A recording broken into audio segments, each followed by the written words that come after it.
Vamos ter o prazer de ouvir de novo nesta hora John Starnes, Graça Muito Especial.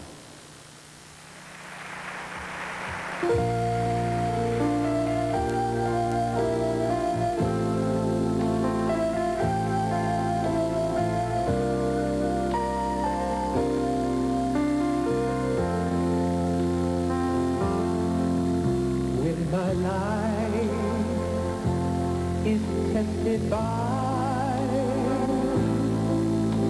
some bitter trial,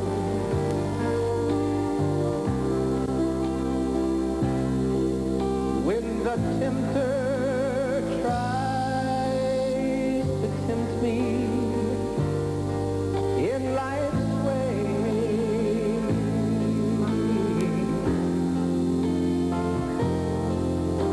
when darkness dreary falls across my journey,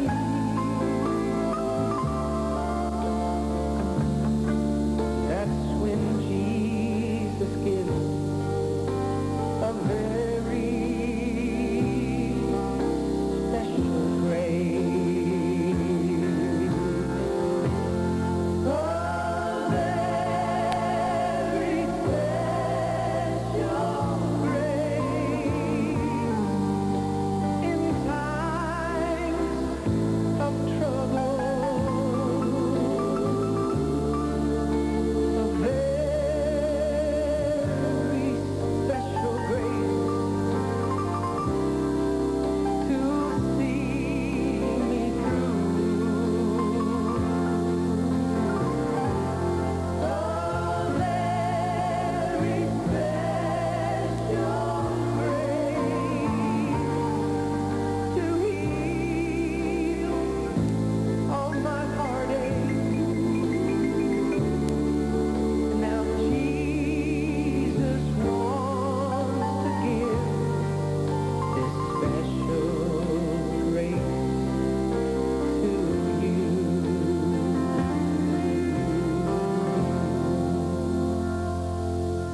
I know that I was never worthy.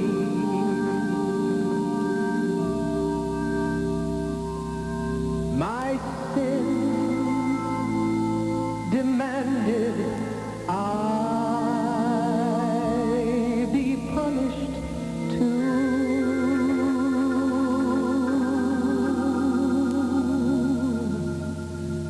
Then I heard that Jesus took my place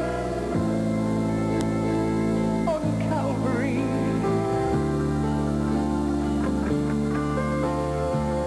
And his very special grace was there to see me through. A very special grace in times of so much trouble.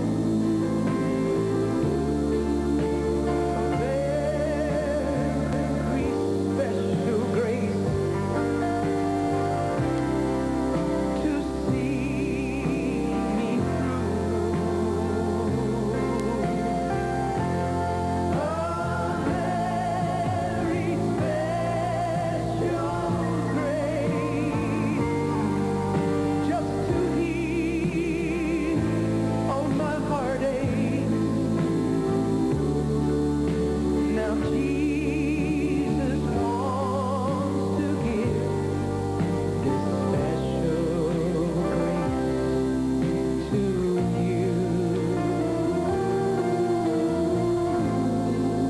Now Jesus wants to give this special grace to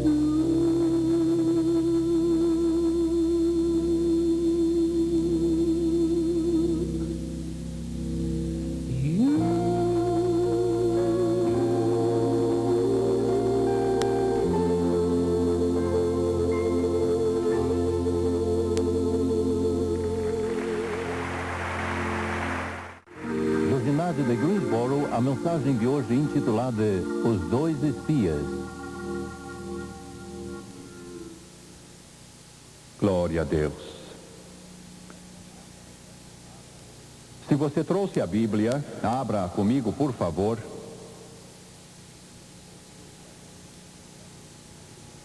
No livro de Josué, capítulo 2, o primeiro versículo. Josué, capítulo 2, versículo 1. E enviou Josué, filho de Num, desde Sitim, a espiar, secretamente, dizendo: andai e observai Jericó. Foram, pois, e entraram na casa de uma prostituta chamada Raabe, e dormiram ali. Baseado nesta passagem, vou falar hoje sobre os dois espias. Creio que Deus enviou dois espias no dia de hoje que estão neste mundo, preparando para o que vai acontecer. Os dois espias, curvem a cabeça, Pai, dependo inteiramente de Ti, e não busco nada, nem peço nada senão o poder do Espírito Santo para ministrar a este povo.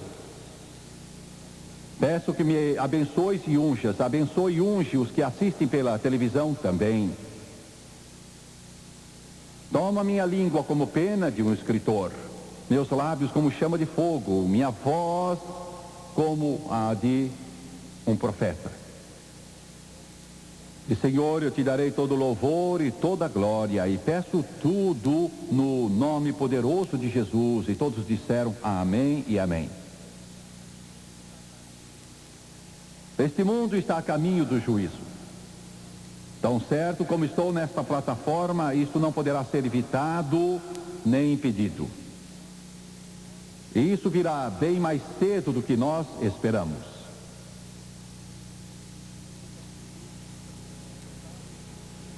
Um dos antigos secretários do Tesouro dos Estados Unidos me telefonou há dias e disse que ele tinha se reunido com representantes do terceiro mundo a fim de tratar da dívida de centenas de bilhões de dólares a bancos ocidentais, muitos deles americanos, Chase Manhattan, Manufatura Nova, New York Chemical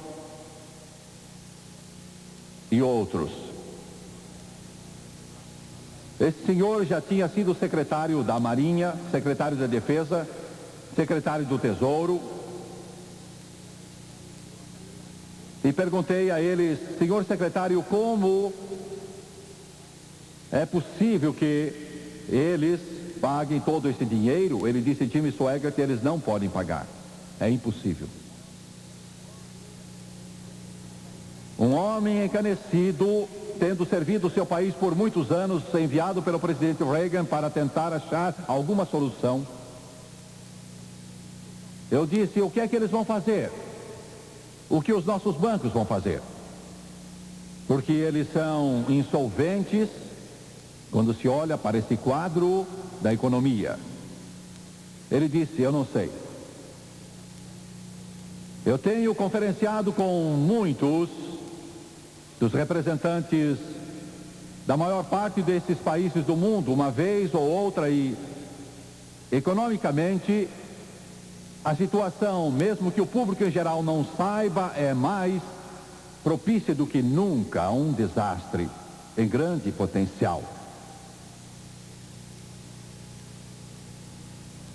Eu disse: que faremos? Ele disse: eu não sei. Estive na África há algumas semanas. A África é uma enorme bomba com um pavio já aceso. Ela enfrenta a contingência de 100 milhões de africanos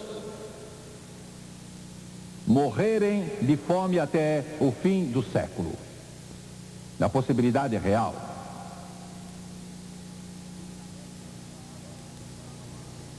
Estive na América Central há alguns dias, em El Salvador. As bombas dos terroristas explodem no esforço de dominar aquele país que poderia ser mais importante para os Estados Unidos do que imaginamos.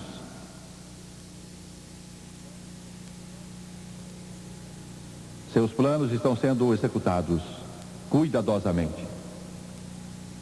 Estive em Washington há poucos dias, sendo informado por um dos membros do gabinete do presidente, Sr. McFarlane, sobre Israel e a América Central. Ele nos disse: senhores, a situação é mais crítica do que o público americano julga. Estive em Beirute há algum tempo. Vi o potencial de Israel, com seus muitos tanques apontados na direção do Vale de Baca. E os soldados israelenses dizendo: não recuaremos além daqui. O mundo está em cima de um barril de pólvora prestes a explodir.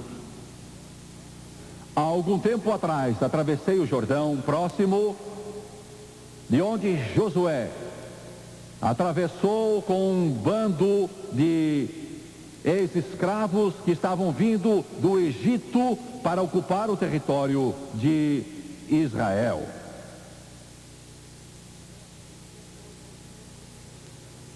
Quando eu atravessei aquele riozinho insignificante para os padrões americanos, eu não pude deixar de contemplar, de meditar, de pensar sobre o dia, sobre o momento distante em que Josué atravessou e Deus abriu o caminho milagrosamente através do Jordão. E ele acampou em Gilgal.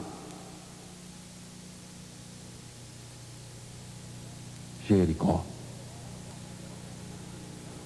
Como uma poderosa fortaleza, ali se divisava uma das cidades mais poderosas do mundo daqueles dias. Suas portas eram trancadas.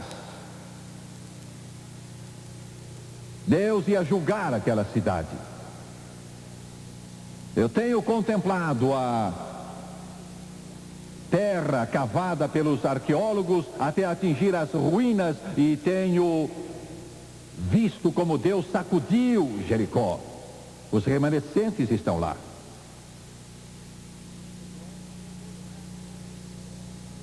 E Josué mandou 2 espias a Jericó. E Jericó é um tipo deste mundo, quero que me ouçam bem. Você está aqui hoje assistindo pela televisão. Mesmo o homem da rua, o homem que pouco sabe de diplomacia, o homem que pouco sabe de geografia, o homem que pouco sabe das coisas deste mundo, ele sabe que algo vai acontecer. Ele sabe que o mundo não pode continuar como vai indo.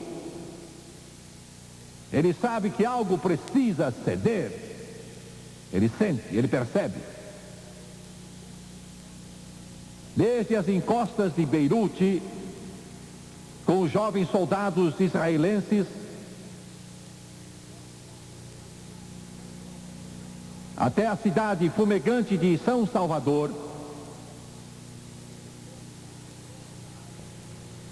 as extensões da África, algo está para acontecer. E agora em definitivo. Jericó está firmada ali, com sua força, com seu poder. Nenhum exército sobre a face da terra, naquele dia, poderia destruir as defesas da cidade de Jericó. O mundo está se armando em proporções sem precedentes. 100 milhões de dólares por dia são gastos em armas, munições, tanques, aviões, de toda a espécie. Nação após nação está produzindo bombas nucleares. O mundo prende a respiração sem saber quando um louco Khomeini, um louco Gaddafi, vai pôr as mãos numa bomba atômica. Jericó aparece à distância. E Deus pronunciou juízo sobre Jericó, e Deus pronunciou juízo sobre este mundo. Jericó está cheia de todo tipo de pecado, devassidão, sujeira, obscenidade, decadência que a mente do homem mau jamais seria capaz de imaginar. Este nosso mundo atingiu o ponto de ebulição.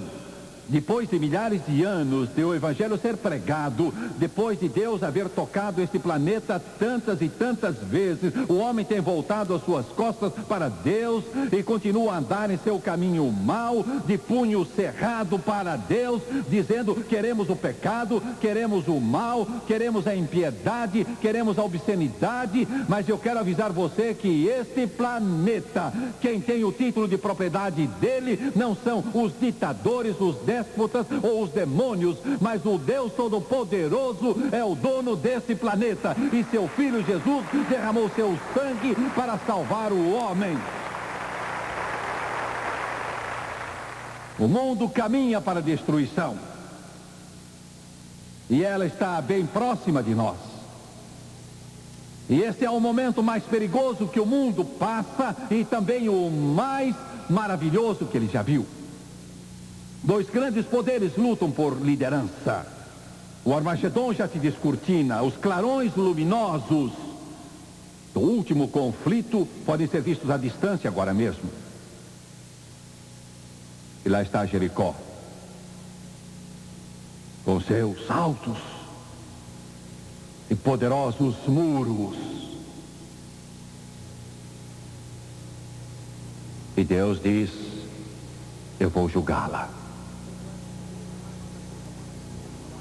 E Josué manda 2 espias. Não há nenhuma razão militar ou terrena para Josué ter mandado esses 2 espias.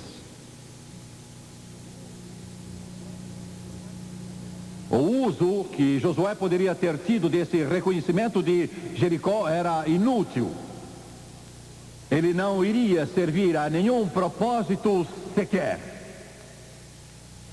Deus não ia depender de estratégia militar, ele não ia depender de algum poder militar ou força militar ou dos exércitos de Josué, porque Deus ia arrasar Jericó com seu poder. Então por que mandou os 2 espias? Quando eles chegaram, eram estrangeiros nessa cidade má, ímpia, suja. Eles descobrem ali uma certa mulher de má reputação, Raabe, a meretriz. E acreditem ou não, é um tipo de você e eu.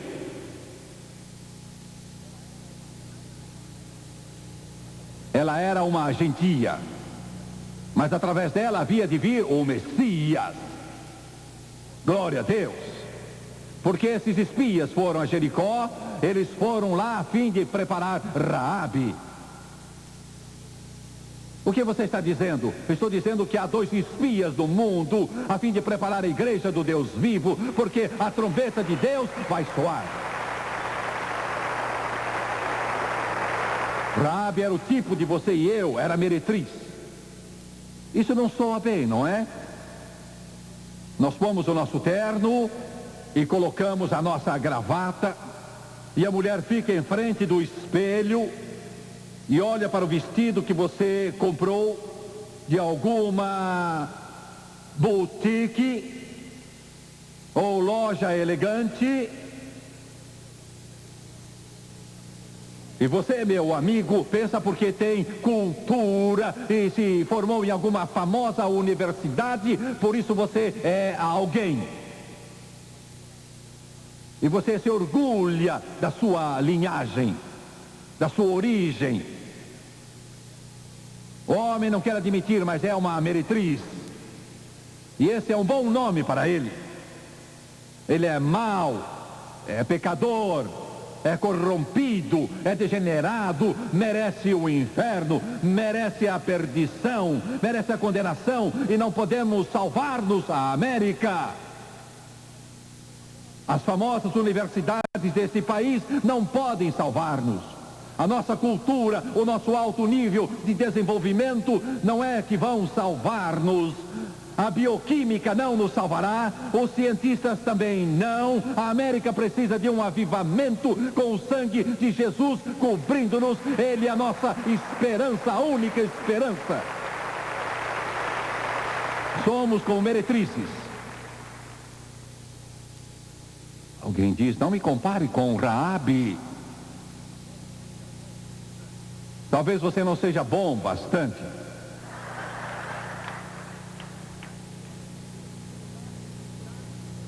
Eu sei por quê, recebo cartas de vocês. Você está aí pensando, de que você está falando? Você me diz em suas cartas, de que você está falando, pastor? Eu sou membro de... Oh!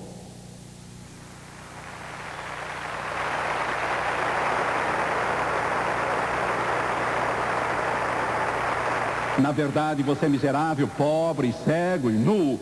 Você talvez esteja em sua residência luxuosa e descansa os seus pés num tapete dos mais caros e olha para aquele candelabro riquíssimo pendurado no teto e se orgulha dos seus talheres de prata e olha para todas as coisas finas do seu apartamento, mas dentro você está só, está doente, está infeliz, está cansado e você está ouvindo a voz do Galileu que está dizendo, vinde a mim, todos os que estáis cansados e oprimidos, eu vos aliviarei. Você talvez esteja em algum quarto de hotel solitário e você se sente angustiado e já não suporta mais a vida, ou o vício domina o seu físico e você está fora de si e você está com todas as suas veias perfuradas, está à beira do desespero. Mas, amigo, quando o mundo lhe dá o desprezo, há um Deus que ainda ama você e pode erguê-lo e limpá-lo e mudar o seu coração e mudar a sua vida, escrever o seu nome no livro da vida do Cordeiro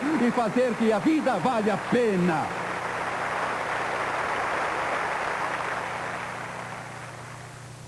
Você não pode salvar-se. Este é o problema. Colocamos a nossa igreja antes de Jesus. Mas ele não está interessado em nossa igreja de vidros coloridos.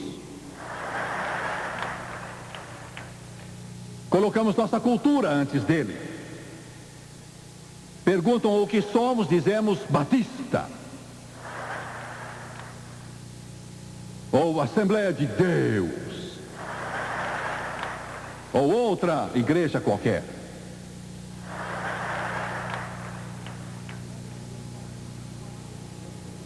Sabe o que Deus faz?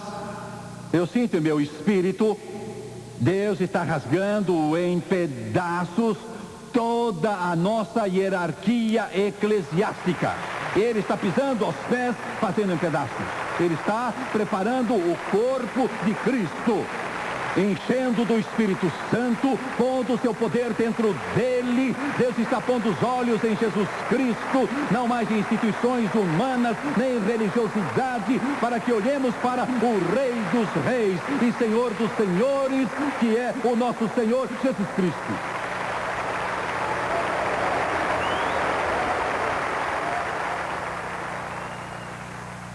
Jericó é um tipo do mundo.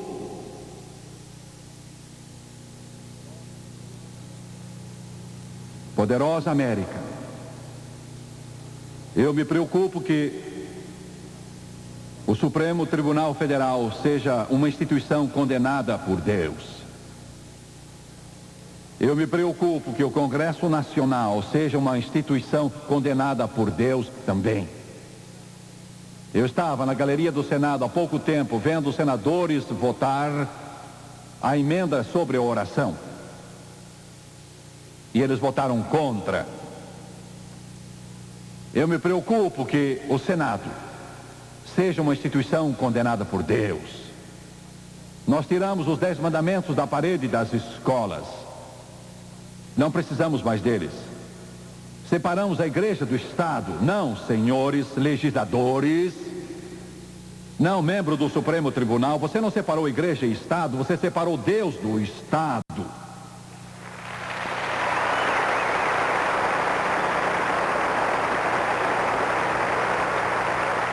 Nosso Supremo Tribunal nem sabe definir obscenidade. Um menino de 8 anos sabe.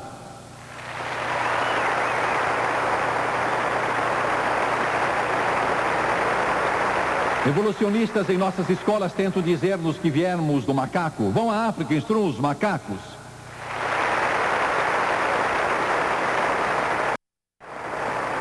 Não insultem os macacos. Certas denominações se orgulham de sua tolerância em ordenar homossexuais. Deus condenou instituições religiosas desta nação. Falsos pregadores, com colarinho clerical, levantam nos púlpitos, comentam a palavra de Deus, se é que eles creem nela. Eles não são mais do que vermes, vermes espirituais, parasitas. Políticos se levantam no Congresso e no Senado Federal e falam a favor de países extremados. Um político, um astro de Hollywood que não gosta dos Estados Unidos da América, se você promete que vai morar lá, eu pago uma passagem de ida. Vá.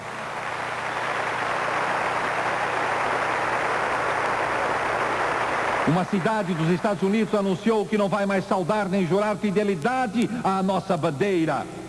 Pois eu quero que o mundo saiba que eu amo a nossa velha bandeira. Eu quero que o mundo saiba que eu sou muito grato a Deus por nossa bandeira. Quero que o mundo saiba que eu me orgulho dela, porque se baseia nas palavras desta Bíblia que eu tenho nas minhas mãos hoje. E eu tenho uma mensagem para os liberais que tentaram tirar a Bíblia das nossas escolas, tentaram tirar a oração do coração das crianças. Esta nação não vai ser entregue aos poderes do inferno. Ainda há muitos crentes que confiam em Deus, que amam Jesus Cristo, que acreditam que no princípio Deus criou o céu e a terra, que acreditam que Jesus Cristo é o Filho de Deus, que é o próprio Deus, que acreditam que Ele morreu e que ressuscitou e que vai voltar um dia destes, coroado Rei dos Reis, Senhor dos Senhores, e que esta nação que foi fundada pelo Deus Todo-Poderoso vai passar por um grande avivamento à moda antiga e irá tocar toda a cidade, toda a vila, todo o povoado, todos os lugares deste país que chamamos os Estados Unidos da América. Aleluia, Deus!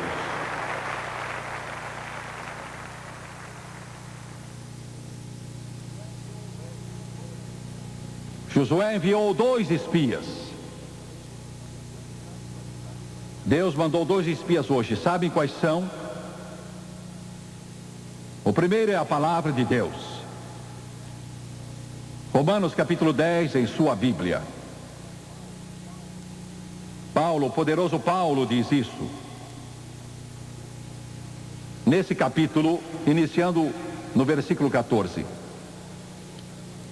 Ele diz, pois como invocarão aqueles a quem não creram, e como crerão naquele que não ouviram, e como ouvirão se não há quem pregue? Pregadores nunca foram apreciados, especialmente evangelistas.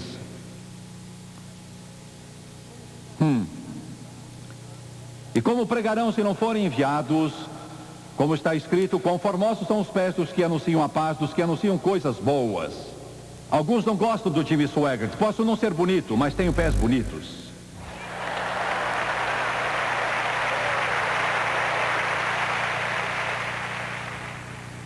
Mas nem todos obedecem o Evangelho. Pois Isaías diz, Senhor, quem creu na nossa pregação, de sorte que a fé é pelo ouvir e ouvir pela palavra de Deus. Deus mandou a palavra ao mundo. Ela é espia. Ela é o único livro, como já tenho dito repetidas vezes, que diz de onde o homem veio, onde ele está e para onde vai indo. É o único livro que nos diz o que vai acontecer. Os educadores não sabem, os políticos não sabem. O Partido Republicano não sabe, o Partido Democrata não sabe. Os intelectuais não sabem. Os diplomatas não sabem, mas este livro nos diz: Jesus vai voltar. A Bíblia diz: o segundo espia é o Espírito Santo. Vou ler no capítulo 16 de João. João capítulo 16. Começando com o versículo 7. Jesus diz: todavia digo-vos a verdade, que vos convém que eu vá, porque se eu não for, o Consolador não virá a vós, mas se eu for, eu o enviarei a vós. E quando ele vier, convencerá o mundo do pecado e da justiça e do juízo. Do pecado porque não crê em mim, da justiça porque vou para o meu Pai e não me vereis mais. E do juízo porque já o príncipe deste mundo está julgado. Ainda tenho muitos que vos dizer, mas não podeis suportar agora. Mas quando vier aquele Espírito de verdade, e ele já veio, ele vos guiará a toda a verdade, porque não falará de si mesmo, mas dirá tudo o que tiver ouvido e vos anunciará o que há de vir. Os últimos 20 anos nos trouxeram o maior avivamento que esta nação e o mundo já tiveram. Esse avivamento não foi do agrado de muitos líderes denominacionais, mas ele veio.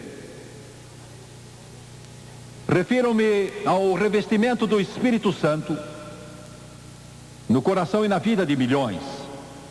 A palavra de Deus é um espia, o Espírito Santo é o segundo espia.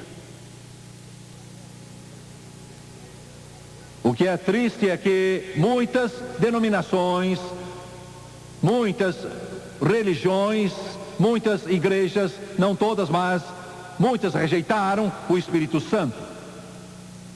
Disseram: não o queremos. Ele está aqui para nos preparar. O juízo virá. E o único modo de você ser salvo é agarrar-se ao cordão vermelho da redenção, que os espias mandaram Raabe pendurar na janela. Só ela se salvou e sua família. O que eu vou dizer agora não é muito agradável. Sou constantemente bombardeado com cartas. Se você abrandasse isso, se moderasse aquilo, se você não fosse tão duro, se você não mexesse com isso ou com aquilo. Você já parou para pensar que esse é meu trabalho?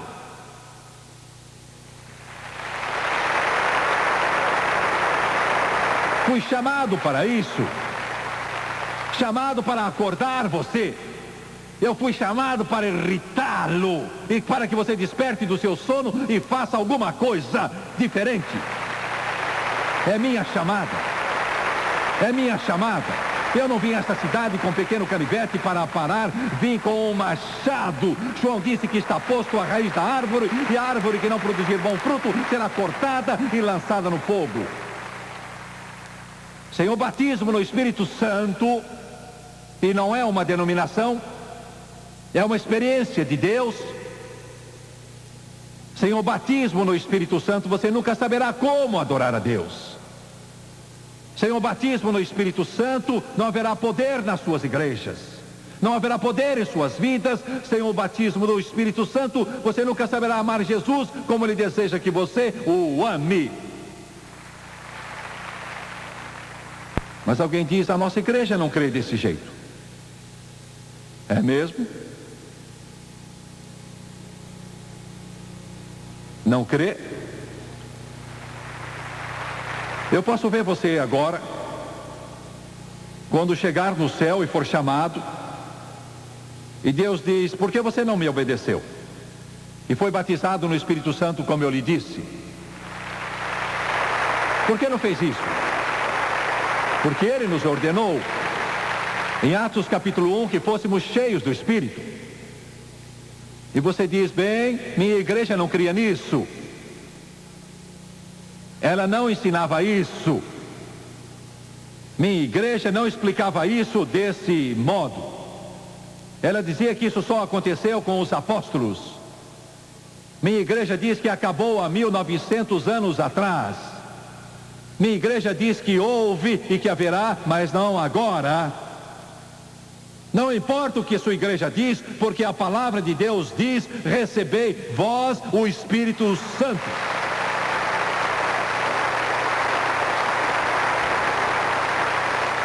Atos capítulo 2, versículo 4 diz: e todos foram cheios do Espírito Santo e começaram a falar em outras línguas, conforme o Espírito Santo lhes concedia. Alguém diz: Jim Swaggart, eu o acompanhei até aqui, mas desse ponto vou deixá-lo. Não é meu problema. Não é meu problema. Eu não aceito esse negócio de línguas, Jim Swaggart. Quando você for cheio do Espírito Santo, vai entender.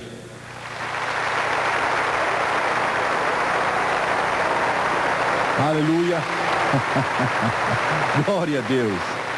Alguém diz: eu não acredito desse jeito. Você é como o cavalo que morreu de sede, mesmo estando com a água até o pescoço, mas não acreditava em água. Enchei-vos do Espírito Santo. Enchei-vos do Espírito Santo. Este é um dos espias que está no mundo hoje. Eu vou dizer uma coisa com toda a humildade que me é possível. Se é que eu sou uma pessoa humilde, ache uma igreja. Não importa o nome que ela tem na porta. Ache uma igreja que crê neste livro e na qual o pastor prega sobre o batismo no Espírito Santo e entre nela. E adore a Deus e ame a Deus.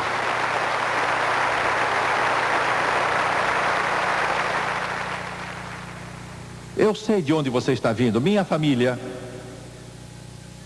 também não queria. Minha mãe dizia: eu não acredito nisso. Eu não quero. Eu não aceito isso. Eu não quero saber disso. É fanatismo.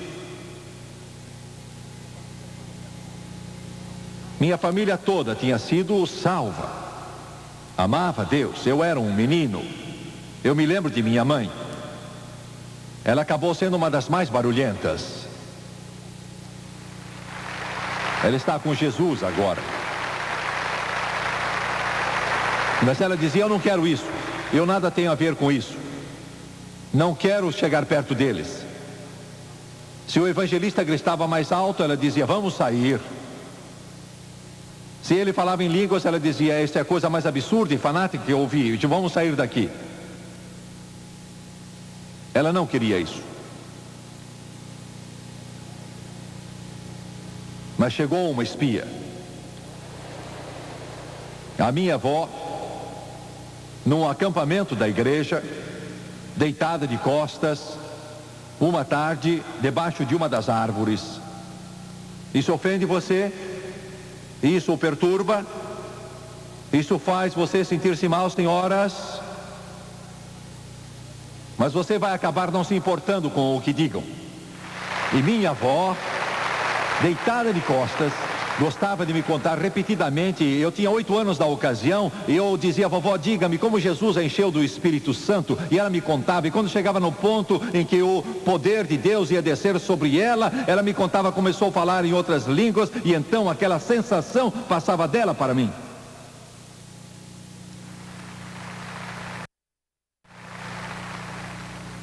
Os meus pais pensavam que ela estava louca.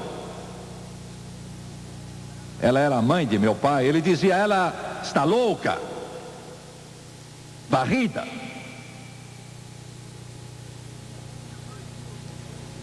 Minha mãe me proibiu que eu fosse à casa dela. Vai passar para você.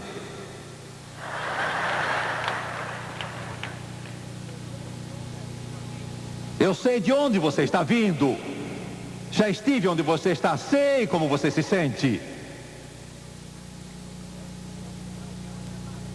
Ela disse: não quero ter nada a ver com isso. Meu pai dizia: menino, se você for lá, eu lhe dou uma surra. Sua avó ficou maluca.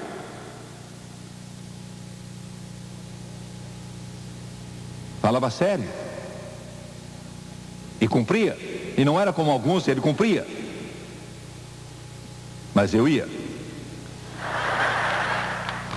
Eu ia.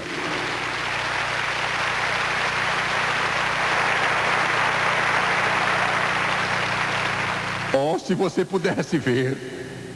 Se eu pudesse levar você a ver que há mais do que um culto morto e frio E você se esforçando para merecer um lugar no reino de Deus. E você vai, e você vai, e você vai. É a mesma coisa toda vez que eles se reúnem lá. Existe algo mais do que isso. Há uma coisa melhor. Ele pode vir e viver dentro de você, até que corra um poderoso rio em sua alma. Ele brota como um jato dentro de você. É o batismo no Espírito Santo.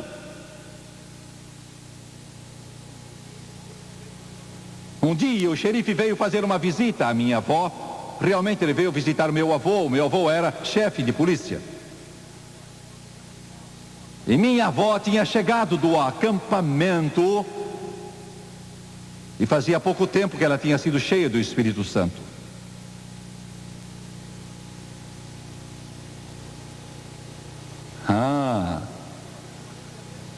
O xerife parecia mesmo um xerife.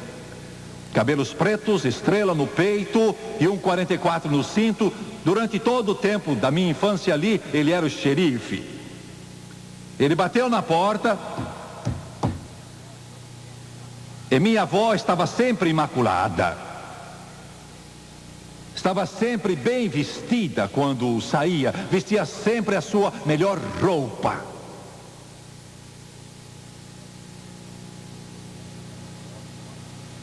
E ela chegou à porta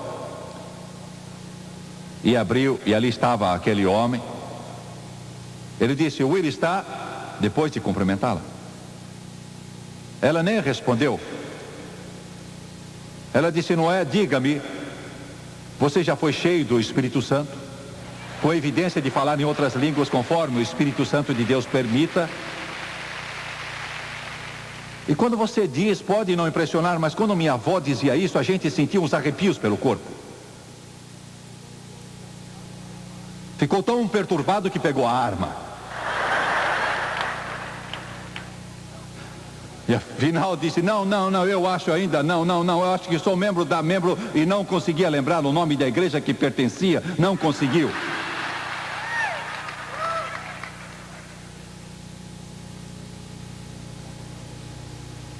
Eu sentava aos pés dela e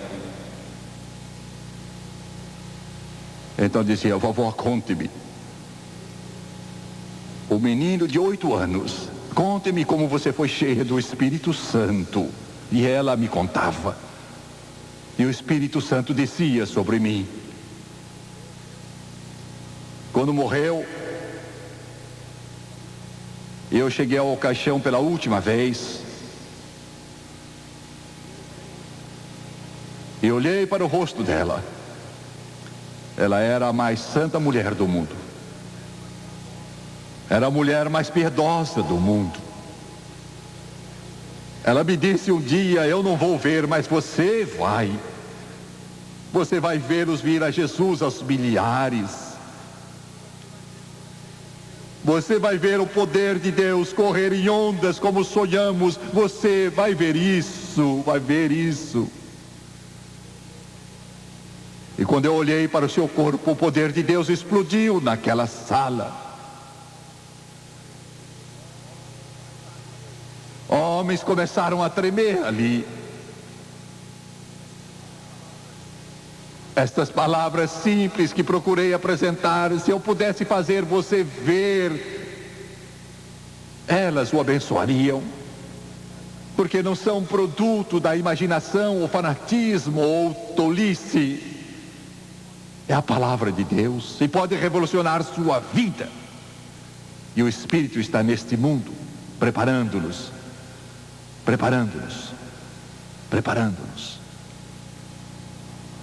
Os dois espias, a palavra e o Espírito Santo. Curve a cabeça. Pai,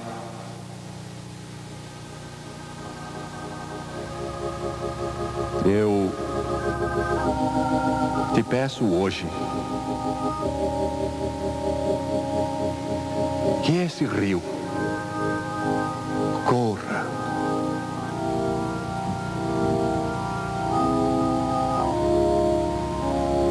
Eu te peço que as águas puras e cristalinas que tu desejas derramar sobre esta congregação aqui neste dia. Que eles bebam dela, que bebam dela, que bebam dela e fiquem satisfeitos. Toma estas palavras, Jesus, que eu proferi. Toma-as. Curvem a cabeça, fechem os olhos. Charles está tocando esse belo hino que diz: existe um rio que corre do trono de Deus. Existe um rio que está cheio do seu amor. Vem para as águas. Elas são abundantes. Existe um rio que nunca vai secar. Quantos aqui hoje podem dizer: eu tenho procurado a face de Deus e tenho pedido a Deus constantemente: ó Deus, o que tens para mim neste culto? O que tens para mim? Espírito Santo. Quantos dizem: Jimmy Swaggart, sei que sou salvo, não tenho dúvida sobre isso, mas eu ainda não fui batizado no Espírito Santo. E eu desejo ser cheio do Espírito Santo. Levante a sua mão para que Deus veja. Não irei constranger os dou-lhes minha palavra em toda parte neste auditório. Ergam a mão. Obrigado, obrigado. Vou pedir que todos se levantem, todos se levantem.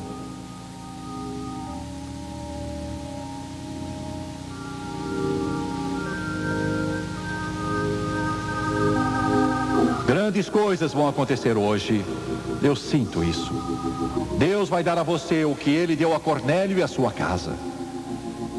Ele vai dar o que deu a Maria, a mãe do nosso Senhor, e aos discípulos e aos outros que estavam no cenáculo. Ele vai dar o que deu à igreja primitiva, o Espírito Santo e fogo. João disse: Ele vos batizará com o Espírito Santo e com fogo. Ele tem a pá na sua mão e limpará completamente sua eira, e ajuntará o trigo em seu celeiro, mas queimará a palha com fogo que não apaga. Eu quero que todos vocês que levantaram as mãos se preparem para sentir algo. Algo espetacular vai acontecer. Eu sei do que estou falando. Eu sinto nesta hora. Eu quero que todos os que ergueram a mão, eu estava orando hoje e dizia: Senhor, vai estar cheio, como vamos fazer? Ele disse: deixe que eu cuido disso. Peço que venham e fiquem de pé aqui. Venham agora. Todos os que levantaram a mão e disseram: eu quero ser cheio, eu peço que venham. Cante agora, Thomas.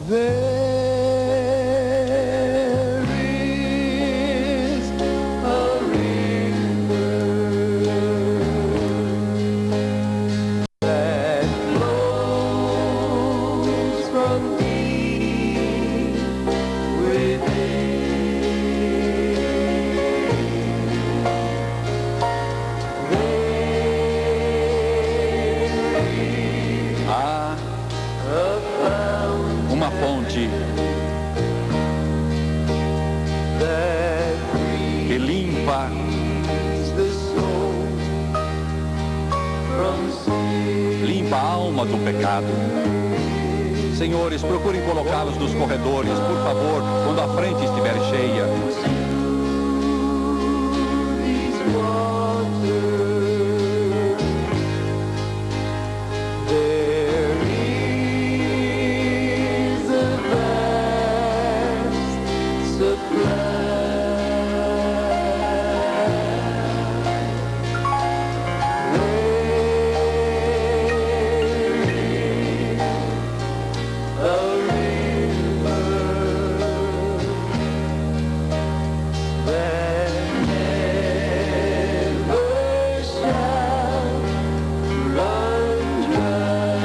Uma vez, por favor, Thomas, cante.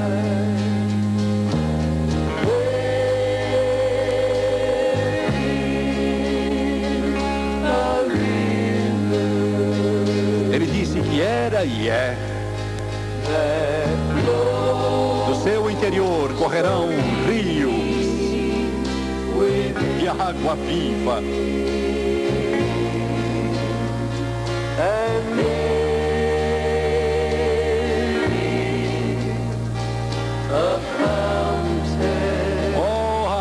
Fonte